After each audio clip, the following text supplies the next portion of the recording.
तो हेलो दोस्तों, आज मैं आपको क्लास 10 का महत्वपूर्ण एमसीक्यू बताने वाला हूं बायोलॉजी का। मैं इतना बायोलॉजी का क्वेश्चन बताने वाला हूं एमसीक्यू, केवल आप उतना पढ़ लीजिए। उसमें से ही आपका आने वाला है बोर्ड एग्जाम 2024 में। इससे बाहर एक भी क्वेश्चन नहीं आएगा, ठीक। केवल आप इतना पढ़ लीजिए। मैं 50 एमसीक्यू कराने वाला हूँ बहुत ही कम टाइम में। तो आइए हम लोग स्टार्ट करते हैं। सबसे पहले देखिए क्वेश्चन नंबर फर्स्ट। कृत्रिम परिशेषी का भाग है। ऑप्शन नंबर है शुद्रांत का, बृहंत का, सीकम का या कोलन का। तो इसका सही आंसर क्या हो जाएगा? करेक्ट आंसर हो जाएगा ऑप्शन नंबर सी। जो कृत्रिम परिशेषिका है वो सीकम का भाग होती है, ठीक। उसके बाद देखिए question number two. Question number two is very very important question. निम्नलिखित में से कौन त्वचा का कार्य नहीं है? बहुत ही महत्वपूर्ण क्वेश्चन है। निम्नलिखित में से कौन त्वचा का कार्य नहीं है? संवेदना, सुरक्षा, लैंगिक जनन या उत्सर्जन। तो इसका सही आंसर क्या हो जाएगा? Option number C is correct answer. लैंगिक जनन जो है वो क्या है? त्वचा का कार्य नहीं है। उसके बाद देखिए question number three.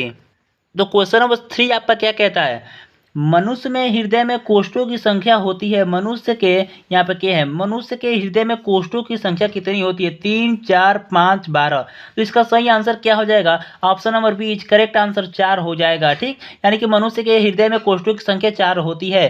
Question number four देखिए। क्वेश्चन नंबर फोर बहुत ही महत्वपूर्ण क्वेश्चन है। पल्मोनरी शिरा खुलती है दाहिने अलिंद में, बाएं अलिंद में, बाएं निलय में या दाएं निलय में। तो इसका सही आंसर क्या हो जाएगा? Option number B is correct answer, यानी कि बाएं अलिंद में पल्मोनरी शिरा खुलती है। आइए हम लोग क्वेश्चन नंबर 5 देखते हैं। तो क्वेश्चन नंबर 5 आपका क्या कहता है? फुसफुस धमनियों से अशुद्ध रक्त चला जाता है हृदय में, फेफड़ों में, दाएं अलिंद में या बाएं अलिंद में। तो इसका सही आंसर क्या हो जाएगा? फुसफुस से धमनियों से अशुद्ध रक्त फेफड़ों में चला जाता है, यानी कि option number B is correct answer. उसके बाद देखिए क्वेश्चन नंबर 6। यकृत परिवर्तित करता है, यकृत परिवर्तित करता है अमोनिया को यूरिया में, या अमोनिया को शर्करा में, या अमोनिया को वसीय में, या अमोनिया को नो चेंज यानी अमोनिया को नहीं बदलता है। तो इसका सही आंसर क्या हो जाएगा? Option number A is correct answer, यानी कि यकृत परिवर्तित करता है अमोनिया को यूरिया में परिवर्तित कर देता है। उसके बाद देखिए question number 7। Question number 7 is very very important question. केवल नर में पाई जाने वाली ग्रंथि है, केवल नर में पाई जाने वाली ग्रंथि है प्रोस्टेट, काउपर या पेरिनियल या जठर। तो केवल नर में जो पाई जाती है वो पाई जाती है prostate. Option number A is correct answer. उसके बाद देखिए question number 8 is very very important question, बहुत ही इंपॉर्टेंट क्वेश्चन है। Question number 8। मनुष्य में दुग्ध ग्रंथि रूपांतरित रचना है श्वेत ग्रंथि की, तेल ग्रंथि की, लार ग्रंथि की या जठर ग्रंथि की। तो इसका सही आंसर क्या हो जाएगा? मनुष्य में दुग्ध ग्रंथि रूपांतरित रचना है। Option number A is correct answer, यानी कि श्वेत ग्रंथि की रूपांतरित रचना है। उसके बाद देखिए क्वेश्चन नंबर 9। क्वेश्चन नंबर 9 बहुत ही महत्वपूर्ण क्वेश्चन है। हीमोग्लोबिन महत्वपूर्ण भूमिका निभाता है उत्सर्जन में, श्वसन में, पाचन में या वृद्धि में। तो हीमोग्लोबिन महत्वपूर्ण भूमिका निभाता है श्वसन में, ठीक। उसके बाद देखिए क्वेश्चन नंबर 10। क्वेश्चन नंबर 10 भी आपका बहुत ही महत्वपूर्ण क्वेश्चन है। आहार नाल की सी की आकार की संरचना होती है, आमाशय होती है या ग्रहणी होती है, या श्वास नाल होती है, या कृत्रिम परिशेषिका होती है। तो इसका सही आंसर क्या हो जाएगा? Option number C is correct answer, यानी कि जो आहार नाल की सी की आकार की जो रचना होती है वो होती है श्वासनाल, ठीक। उसके बाद देखिए question number 11। Question number 11 is very very important question. रंध्रों में द्वार कोशिकाएं पाई जाती हैं 2, 3, 4 या 1। तो इसका सही आंसर क्या हो जाएगा? रंध्रों में द्वार कोशिकाएं 2 पाई जाती है। Option number A is correct answer. आइए हम लोग क्वेश्चन नंबर 12 देखते हैं। तो क्वेश्चन नंबर 12 आपका क्या कहता है? निम्नलिखित में से कौन सी विटामिन का जोड़ा पानी में घुलनशील होता है? तो इसमें कह रहा है कि ऐसी कौन सी विटामिन है जो कि पानी में घुलनशील है? ए बी या बी सी या सी के या डी और सी। तो इसका सही आंसर क्या हो जाएगा? जो विटामिन बी और विटामिन सी है वही केवल पानी में घुल सकती हैं, ठीक। Option number B is correct answer. उसके बाद देखिए क्वेश्चन नंबर 13। क्वेश्चन नंबर 13 आपका क्या कहता है? पादप किस प्रक्रिया द्वारा वायु को शुद्ध करते हैं? पादप किस प्रक्रिया द्वारा वायु को शुद्ध करते हैं? श्वसन, प्रकाश संश्लेषण, वाष्पोत्सर्जन या प्रोटीन संश्लेषण। तो इसका सही आंसर क्या हो जाएगा? Option number B is correct answer, यानी कि जो पादप होते हैं वो प्रकाश संश्लेषण द्वारा वायु को शुद्ध करते हैं, ठीक। उसके बाद देखिए question number 14। Question number 14 is very very important question. Phloem द्वारा भोजन का स्थानांतरण होता है। फ्लोएम द्वारा भोजन का स्थानांतरण होता है सुक्रोज के रूप में, आयनों के रूप में, या यौगिकों के रूप में, या गैसीय रूप में। तो इसका सही आंसर क्या हो जाएगा? फ्लोएम द्वारा भोजन का स्थानांतरण होता है। Option number A is correct answer, यानी कि सुक्रोज के रूप में होता है। ठीक, option number A is correct answer. उसके बाद देखिए क्वेश्चन नंबर 15। क्वेश्चन नंबर 15 बहुत ही महत्वपूर्ण क्वेश्चन है।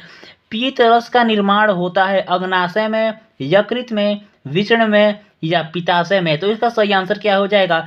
पीत रस का निर्माण होता है किसमें? पित्ताशय में होता है पीत रस का निर्माण। ठीक, उसके बाद देखिए क्वेश्चन नंबर 16। क्वेश्चन नंबर 16 बहुत ही महत्वपूर्ण क्वेश्चन है। अमोनिया को यूरिया में परिवर्तित करता है। अमोनिया को यूरिया में कौन परिवर्तित करता है? वृक्क परिवर्तित करता है या अमाशय परिवर्तित करता है या यकृत परिवर्तित करता है या अग्नाशय परिवर्तित करता है? तो इसका सही आंसर क्या हो जाएगा? जो यकृत है वो अमोनिया को यूरिया में परिवर्तित कर देता है, यानी कि option number C is correct answer. उसके बाद देखिए क्वेश्चन नंबर 17। जो क्वेश्चन नंबर 17 है बहुत ही इंपॉर्टेंट क्वेश्चन है, बहुत ही इंपॉर्टेंट क्वेश्चन है।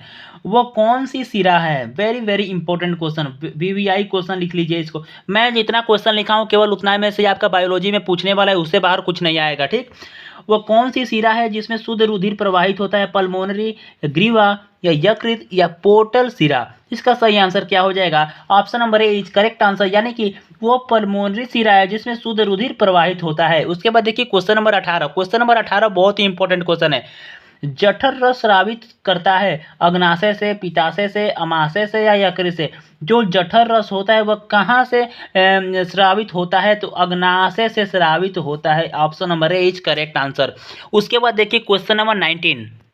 तो क्वेश्चन नंबर 19 आपका क्या कहता है? मनुष्य में दूध दांतों की संख्या कितनी होती है? Very very important question. ये क्वेश्चन आपके बोर्ड एग्जाम 2024 बोर्ड एग्जाम में अवश्य पूछ सकता है। यानी कि मनुष्य में दूध दांतों की संख्या कितनी होती है? 20, 24, 28 या 32? तो इसका सही आंसर क्या हो जाएगा? तो इसका सही आंसर हो जाएगा option number A is correct answer, यानी कि मनुष्य में दूध के दांतों की संख्या कितनी होती है? 20 होती है। उसके बाद देखिए क्वेश्चन नंबर 20। पौधों में पत्तियों तक खनिज लवण स्थानांतरित होते हैं फ्लोएम द्वारा, जाइलम द्वारा, मज्जा द्वारा या वुलकुट द्वारा? इसका सही आंसर क्या हो जाएगा? पौधों में पत्तियों तक खनिज जो लवण होते हैं वो फ्लोएम द्वारा स्थानांतरित होते हैं। वेरी वेरी इंपॉर्टेंट क्वेश्चन था ये। ठीक, उसके बाद देखिए क्वेश्चन नंबर 21। क्वेश्चन नंबर 21 बहुत ही इंपॉर्टेंट क्वेश्चन है। लसिका में नहीं पाए जाते हैं लाल रुधिराणु नहीं पाए जाते हैं, लिम्फोसाइट नहीं पाए जाते हैं, या श्वेत रुधिराणु नहीं पाए जाते हैं, या उत्सर्जी पदार्थ नहीं पाए जाते हैं? तो लसिका में जो लाल रुधिराणु होते हैं वो नहीं पाए जाते हैं, और ये तीनों क्या होते हैं? पाए जाते हैं। अब option number B, option number C या ऑप्शन नंबर डी, या तीनों पाए जाते हैं किसमें? लसिका में, और ये ऑप्शन नंबर ए नहीं पाया जाता है। उसके बाद देखिए क्वेश्चन नंबर 22। क्वेश्चन नंबर 22 बहुत ही महत्वपूर्ण क्वेश्चन है।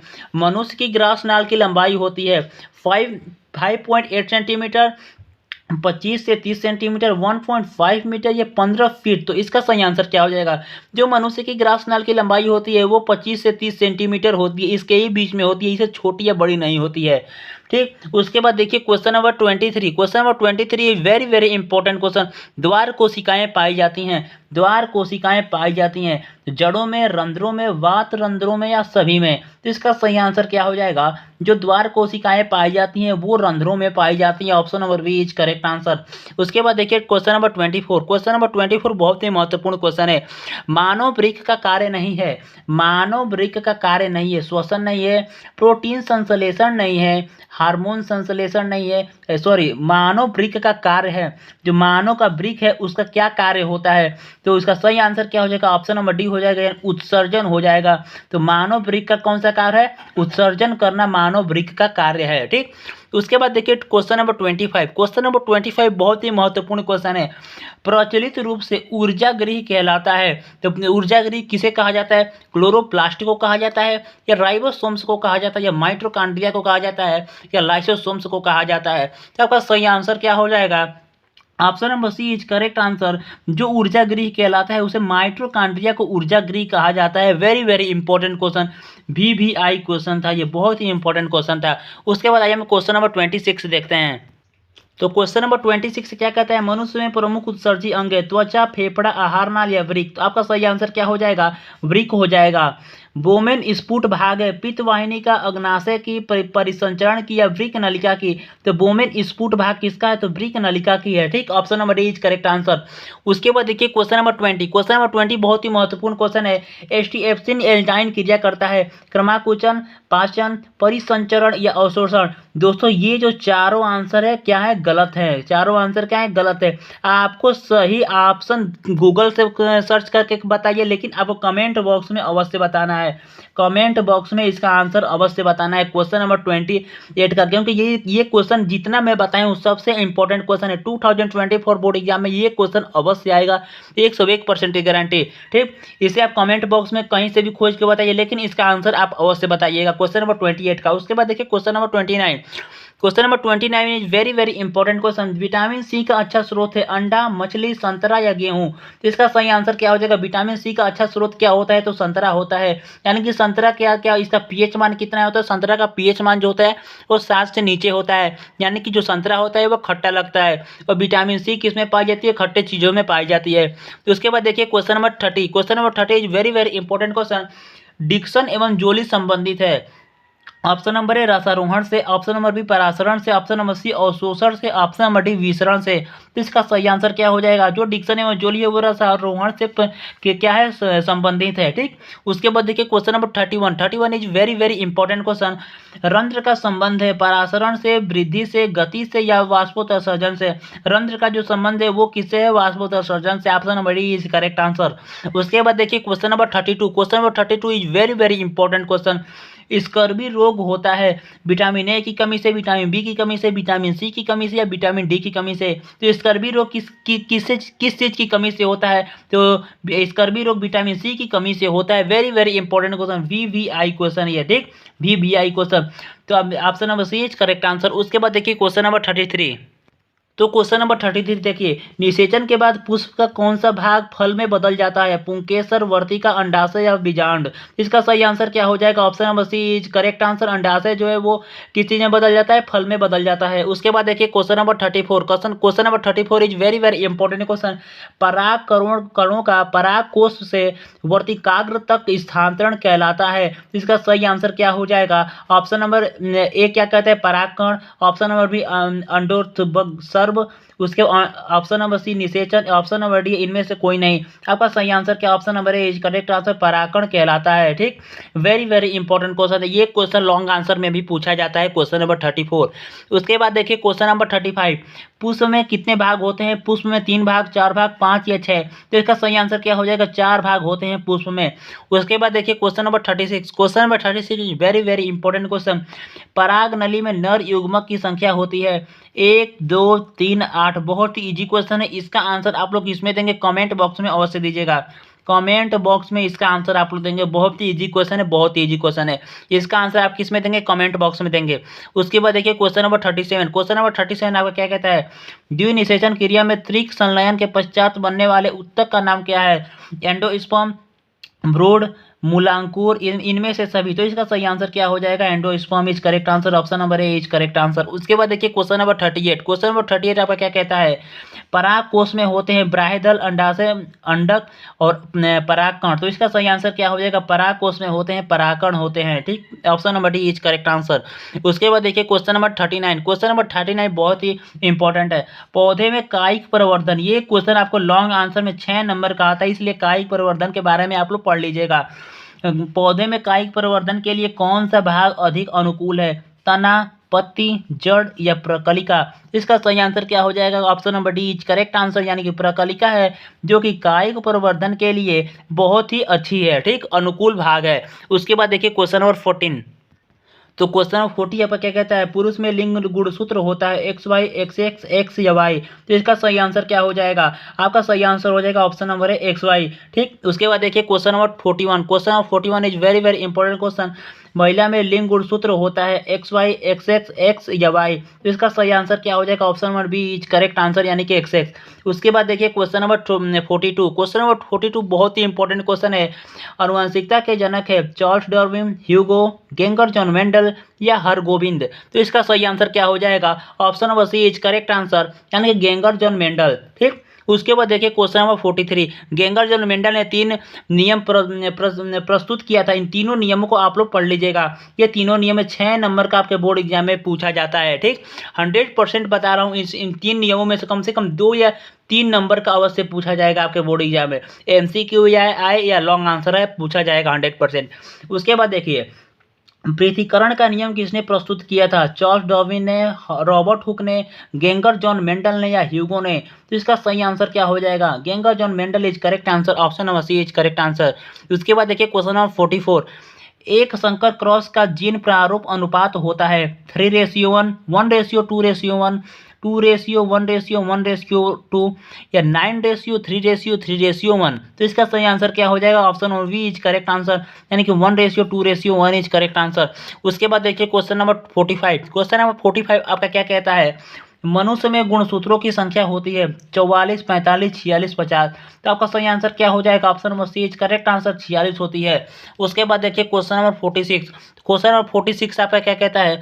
डीएनए पाया जाता है कोशिका द्रव में, केंद्रक में या केंद्रिका में या केंद्रक द्रव में? तो इसका सही आंसर क्या हो जाएगा? जो डीएनए है वो केंद्रक में पाया जाता है, option number B is correct answer. उसके बाद देखिए question number 47, question number 47 is very very important question. जीवन की उत्पत्ति हुई है सागर में, धरती पर, वायुमंडल में या अंतरिक्ष में? तो इसका सही आंसर क्या हो जाएगा? जो जीवन की उत्पत्ति हुई है आप लोग सभी लोग जानते हैं कि धरती पर हुई है, option number B is correct answer. उसके बाद देखिए क्वेश्चन नंबर 48, तो क्वेश्चन नंबर 48 आपका क्या कहता है? जातियों की उत्पत्ति पुस्तक किसने लिखी है? बहुत ही इंपॉर्टेंट क्वेश्चन, बहुत ही इंपॉर्टेंट क्वेश्चन। जातियों की उत्पत्ति पुस्तक किसने लिखी है? ये पुस्तक का नाम है जातियों की उत्पत्ति। इसको किसने लिखा है? डार्विन ने, मेंडल ने, लेमार्क ने या लिनियस ने? तो इसका सही आंसर क्या हो जाएगा? डार्विन ने लिखा है। ठीक। उसके बाद देखिए question number 49, question number 49 is very very important question. विकास की दृष्टि से मानव के सबसे निकटवर्ती है, विकास की दृष्टि से मानव के सबसे निकटवर्ती है, यानी कि जो मानव है इन चारों में से किसके तरह दिखाई देता है? बंदर की तरह दिखाई देता है, चमगादड़ की तरह दिखाई देता है, या खरगोश की तरह, या चिंपैंजी जैसा? तो आपका सही आंसर क्या हो जाएगा? Option number D is correct answer, यानी कि जो मनुष्य है वो चिंपैंजी जैसा दिखाई देता है, यानी कि विकास की दृष्टि से मानव के सबसे निकटवर्ती कौन है? तो चिंपैंजी है। उसके बाद देखिए क्वेश्चन नंबर 50, क्वेश्चन नंबर 50 क्या कहता है? केवल प्रोटीन के बने होते हैं, वेरी वेरी इंपॉर्टेंट क्वेश्चन। केवल प्रोटीन के कौन बना होता है? क्लोरोप्लास्ट, लाइसोसोम्स या प्रेयांस या जीन्स? तो इसका सही आंसर क्या हो जाएगा? प्रेयांस is correct answer, option number C is correct answer. तो जो जो प्रेयांस है वो केवल किस चीज़ का बना होता है? प्रोटीन का बना होता है। दोस्तों अगर आपने ये पूरी वीडियो देख ली तो मैं आपको धन्यवाद कहना चाहता हूँ, क्योंकि इसी में से 50 बायोलॉजी का एमसीक्यू है, केवल इसमें से ही आपका बोर्ड एग्जाम में पूछने वाला है, इससे बाहर कुछ नहीं आएगा। अगर आप मेरे चैनल पे पहली बार हैं तो चैनल को सब्सक्राइब कर लीजिएगा और वीडियो को लाइक कर दीजिएगा। सब्सक्राइब करने से ये फायदा होगा, जो मैं वीडियो अपलोड करूंगा उसका नोटिफिकेशन आपके पास पहुंच